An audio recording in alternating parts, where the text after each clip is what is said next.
Acompáñame al Puente, un espacio diseñado para ayudarte a descubrir el propósito de Dios para tu vida.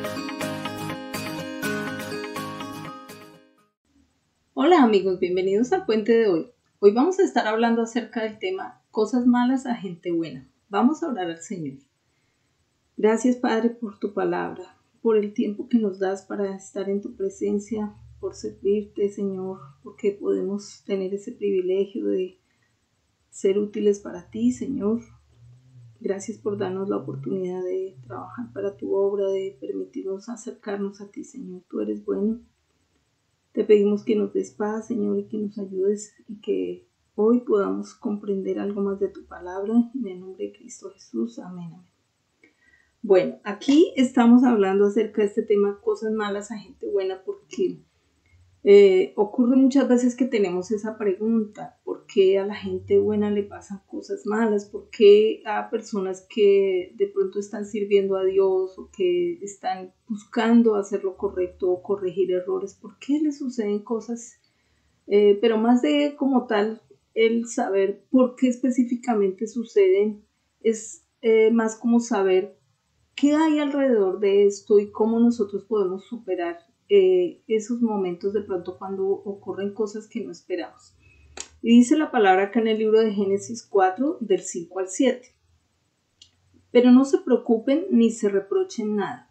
En los 2 años anteriores no ha habido comida en toda esta región y todavía faltan 5 años en que nadie va a sembrar ni a cosechar nada. Pero Dios me envió aquí antes que ustedes para que los salve a ustedes y a sus hijos de una manera maravillosa. Está hablando la palabra aquí acerca de José. José, este jovencito que era un buen hijo, era un joven que vivía con su papá, era de los menores de la casa y pues según muestra la Biblia pues era un hijo muy amado. Algunos dicen era el consentido del papá, pero pues pienso que era más bien que José era un joven muy responsable. José era un jovencito que estaba cercano al corazón de su papá, que tenía ciertas ocupaciones en su casa, su papá le daba ciertas responsabilidades, pero el carácter de José era de ser obediente. El corazón de José era un corazón cercano al de su papá y un corazón que era moldeable. Su papá le mandaba ciertas tareas y él las cumplía, mientras que sus hermanos mayores eran, a pesar de que iban a hacer el trabajo y hacían lo que hacían, también eran desobedientes y como que empezaron a tenerle envidia a José por causa de su conducta, por causa de su buen proceder y del favor que él tenía delante de su papá. Entonces dice la palabra que aquí en Génesis 36, José desafortunadamente fue vendido por sus hermanos. Sus hermanos lo traicionaron, todos ellos, excepto uno que no estaba en ese momento, pero dice la palabra que sus hermanos lo traicionaron y lo vendieron y mintieron a su papá diciendo que él había muerto. Así que estos muchachos mayores trajeron un dolor muy tremendo al corazón de ese papá. Ese papá pues amaba a ese hijo y a José, obviamente pues se lo llevaron los ismaelitas y posteriormente lo vendieron como esclavo en Egipto. Pero hay algo bien interesante en este capítulo 36 del libro de José, del libro de Génesis y en la historia de José, porque dice la palabra que José siempre tuvo la compañía de Dios, siempre Dios estaba con él. Y dice acá en el verso 21, primero en el verso 1, capítulo 39, versículo 1, dice: llevado pues José a Egipto por Potifar, oficial de Faraón, capitán de la guardia, varón egipcio, lo compró de los ismaelitas que lo habían llevado allá. Mas Jehová estaba con José, y fue varón próspero, y estaba en la casa de su amo, el egipcio. Eso dice acá en el capítulo 1, dice, cuando él fue vendido, dice, mas Dios estaba con José. Y más adelante José tuvo que pasar una gran cantidad de dificultades. Dice que él fue acusado injustamente de querer aprovecharse de la esposa de su jefe y fue llevado a la cárcel injustamente. Y allá en la cárcel pues también Dios estaba con él y mire lo que dice acá. Pero Jehová estaba con José y le extendió su misericordia y le dio gracia en los ojos del jefe de la cárcel. Hay un patrón en la vida de José y es que él tenía favor de su padre, tenía favor con uno de sus hermanos, tenía favor con su jefe y luego fue a la cárcel y también tenía favor. Ese favor es el que hace la diferencia entre las personas cuando a las personas les ocurren cosas que a los ojos de los hombres parecen malas o que realmente pueden ser malas. Podemos opinar y decir, uy, pero es que es malo que lo hayan vendido. Claro, eso fue malo que lo hubieran acusado injustamente, fue malo que lo hubieran metido en la cárcel. Pero había un patrón, como les digo, en la vida de José, y es que a donde quiera que él estaba, estuviera con su papá, estuviera con sus hermanos, estuviera con el jefe, estuviera con el jefe de la cárcel o con su jefe egipcio, siempre José tenía favor. Ese favor es la presencia de Dios en la vida de José. Ese favor es el resultado de una vida consagrada a Dios. Una vida consagrada a Dios puede hacer la diferencia en un momento de adversidad. La adversidad puede venir a la vida de cualquier persona, una persona que no tiene al Señor como la que viene, puede venir también a la persona que tiene al Señor y que ha sido comprometido y consagrado. La adversidad, digamos, no escoge personas. La adversidad simplemente puede llegar o puede que para unos sí, para otros no, pero si de repente te ha tocado o te pasó o estás ahora en un momento de adversidad, no te sientas como que Dios te abandonó, como que el Señor se olvidó de ti por causa de esa adversidad. Y mucho más, si tú eres un hijo de Dios, si tú estás llevando una vida recta, no sientas que Dios te abandonó por causa de una adversidad.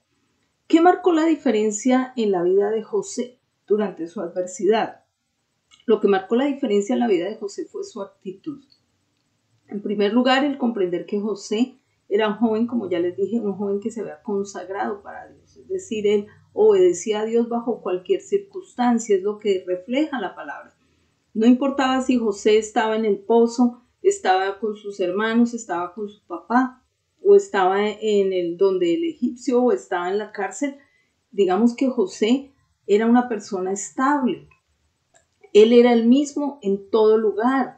Él era el mismo en el trabajo, él era el mismo con su papá, él era el mismo con sus hermanos. O sea, José era una persona estable. Él mantenía un mismo temperamento, un mismo carácter, un mismo comportamiento sin importar a dónde él iba. Si él estaba con su padre era igual, si él se lo llevaron para Egipto, él era igual, si él estuvo en la cárcel, pero él era la misma persona. Él no era una persona hipócrita, y tampoco era una persona moldeable, digamos en el sentido de que no era voluble, él no se movía según las circunstancias, si estaba con este grupo de personas se portaba de esta forma y si estaba con este otro grupo se portaba de tal otra, no. José era una persona emocionalmente estable, espiritualmente estable.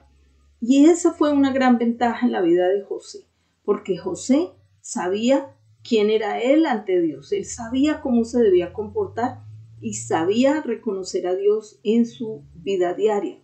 Y esa relación que él tenía con Dios fue lo que lo sostuvo en el momento de la dificultad. Amigos, si tú estás pasando por una dificultad, piensa cómo es tu relación con Dios. Si tu relación con Dios es sólida, si tu relación con Dios es firme, sin importar cuál sea la circunstancia, ten confianza porque Dios está contigo en todo ese proceso y con toda seguridad ese proceso tiene un propósito y viene a ser parte de un plan de Dios para algo en el futuro.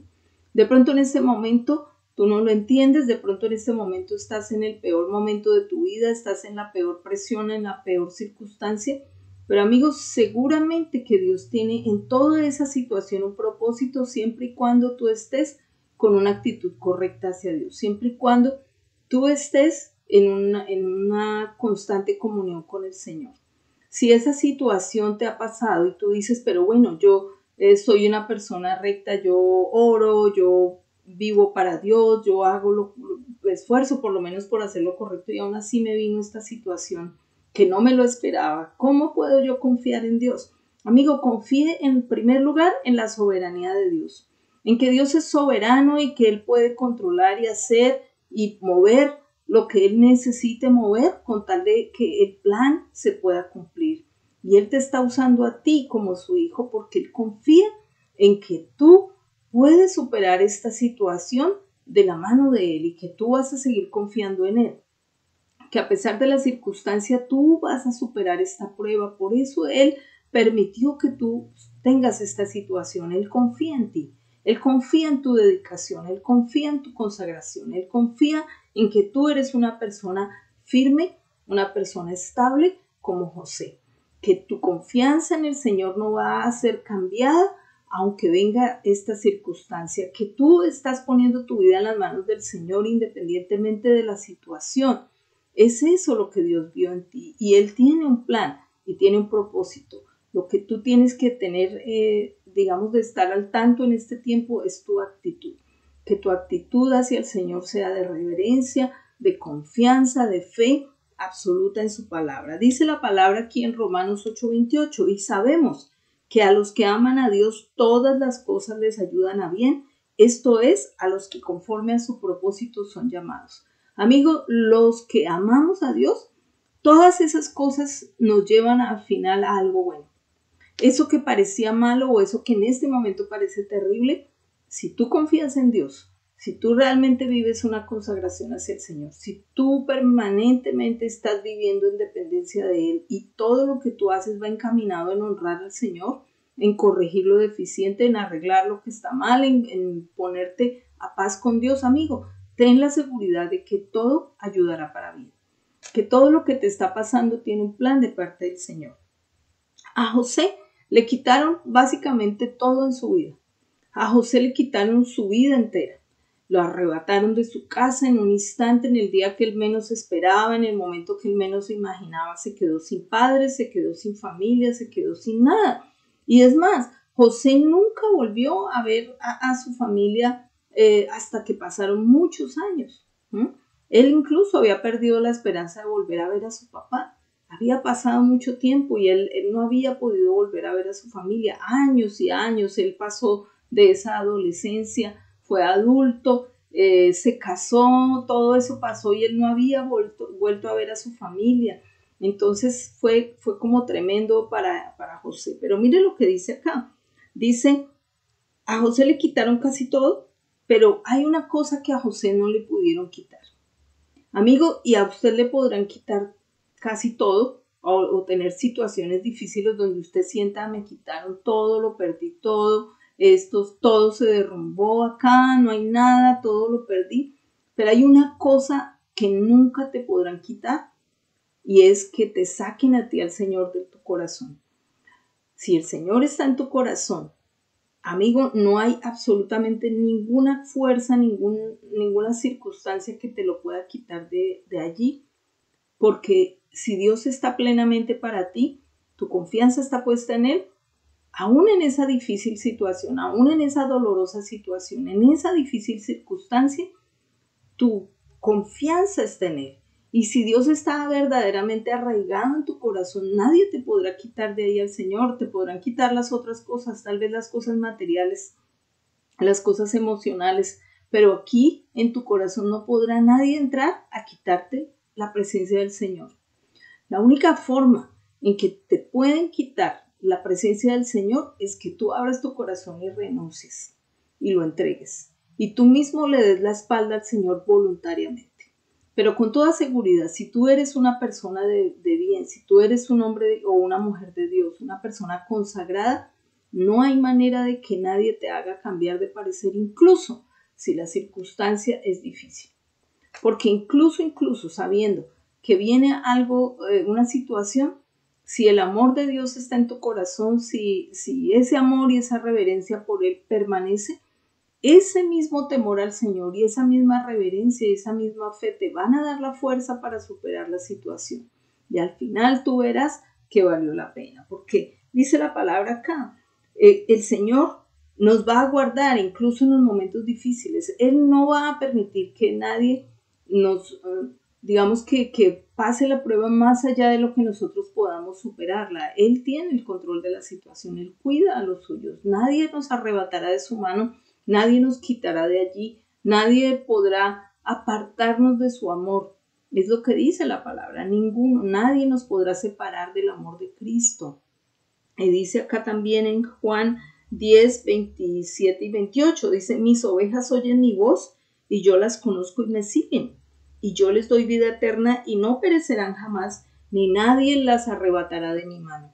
Amigo, nadie nos puede arrebatar de la mano del Señor. Todas las cosas siempre ayudarán para bien. Así que si te preguntas por qué le pasan cosas malas a gente buena, amigo, Dios tiene un plan. No te puedo, ni nadie puede decir exactamente, es que eso pasó por esto o por aquella situación. No. Pero lo que sí podemos saber es que esa situación difícil está en el control del Señor si tú vives para Él.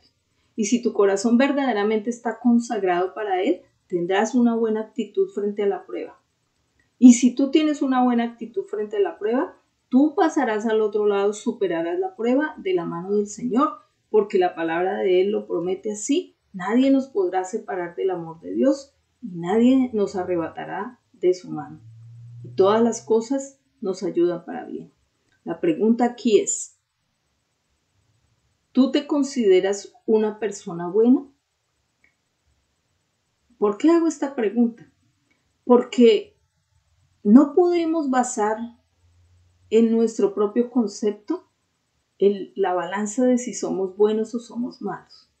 Porque no podemos nosotros darnos a nosotros mismos un concepto de bien y de mal.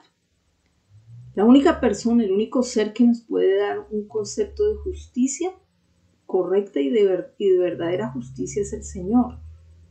Y la única justicia que fue determinada para nosotros es Jesucristo.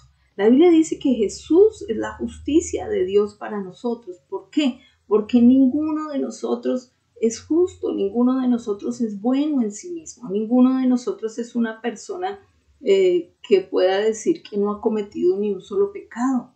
Ninguno de nosotros, todos somos pecadores, todos tenemos la marca del pecado, pero Jesucristo es la justicia de Dios. Es decir, Jesucristo pagó el precio para que esa justicia de Dios fuera ejecutada sobre el hombre. Jesucristo tomó el lugar de la humanidad. Dios iba a ejecutar justicia por causa de nuestro pecado y esa justicia la ejecutó sobre Jesucristo. Y Jesucristo tomó el lugar de nosotros, tomó esa posición de injusto siendo santo y tomó la carga del juicio de Dios sobre su vida. Él tomó la carga de esa justicia que Dios debía ejecutar sobre la raza humana. Así que Jesús nos libró de esa justicia de Dios. Por eso Jesús es la justicia de Dios en nosotros. Y cuando nosotros aceptamos a Jesús, inmediatamente su vida viene a vivir dentro de nosotros. Él cambia nuestra naturaleza y nos vamos poco a poco haciendo más y más como Él a medida que lo obedecemos. Entonces, si tú has pasado por ese proceso de entender la justicia de Dios, de aceptar a Jesús como tu justicia, de poder entender y aceptar que al tener a Jesús en tu corazón, tú has sido transformado en una nueva criatura, tú puedes decir que que aún siendo una persona que ha sido redimida, aún así podrías pasar por situaciones difíciles. Y si eres esa persona, debes de saber que tu actitud marca la diferencia y que sin importar esa situación, Dios está al control. Él no te dejará, Él no te desamparará, Él está contigo. Ponte a paz con Dios en todas las cosas. Busca al Señor para que Él te revele, te muestre la raíz de las cosas. ¿Cuál es la raíz? En el libro de Job hay una porción que dice, y la raíz del asunto está en mí. Job se preguntaba por qué, si yo soy un hombre justo, si yo le sirvo al Señor, ¿por qué me pasó todo esto? Y hay un punto donde Job analiza y dice, la raíz del asunto está en mí. Había algo en mí que Dios me quería mostrar en este proceso. Entonces, sé honesto con Dios, pídele al Señor que te muestre cuál es la raíz del asunto para ti. Cada persona es diferente, pero lo que sí podemos saber es que al final, como José y como muchos otros ejemplos en la palabra, todo al final terminará bien todo al final ayudará para un propósito mucho mayor, un propósito superior, un propósito eterno tal vez, y estarás pleno y satisfecho y estarás agradecido por haber superado esa situación. Mantén una buena actitud. Y si no has aceptado a Jesús en tu corazón y estás pasando por una situación difícil, amigo, yo te invito a que hagas del Señor parte de tu vida, que lo invites a Él, a tu corazón, a tu vida, para que Él te ayude a solucionar con su sabiduría todas tus situaciones.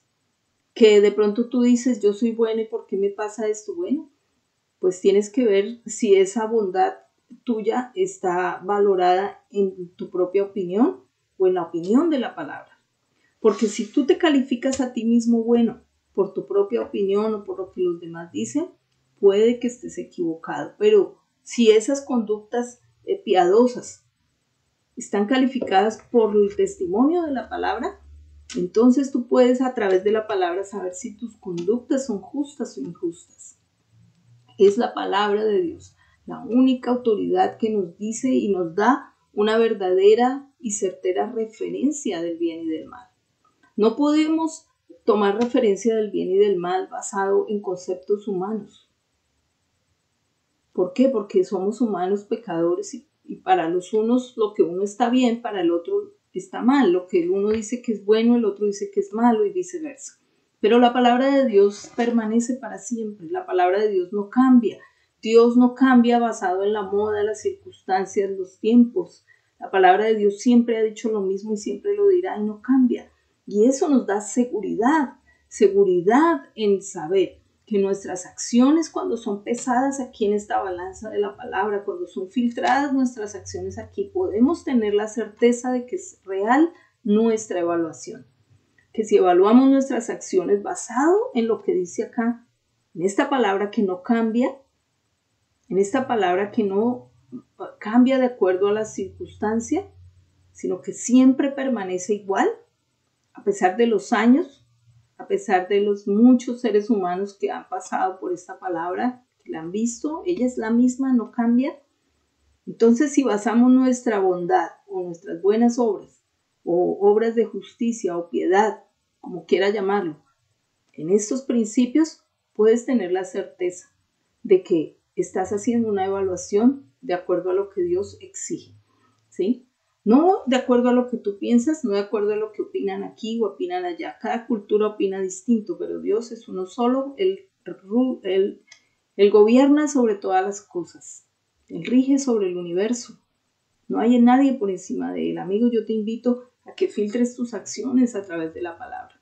Y te invito a que hagas esta oración y recibas a Jesús en tu corazón. Señor Jesús, hoy te pido, Señor, que me perdones, que me santifiques. Gracias, Señor, por tu palabra, por tu presencia.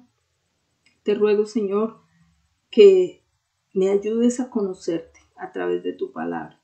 Que yo pueda, Señor, acercarme a ti, conocerte más y también superar mis situaciones, Señor, a través de tu palabra y de tu presencia. Gracias por no dejarme, por no abandonarme, Señor. Gracias porque nadie me arrancará tu presencia de mi corazón, Señor, sino que siempre estarás ahí para mí. Te amamos, Señor, y te bendecimos en Cristo Jesús. Amén. Bueno, amigos, los dejo hasta ahí. Nos vemos el próximo fin de semana. Un abrazo. Chao.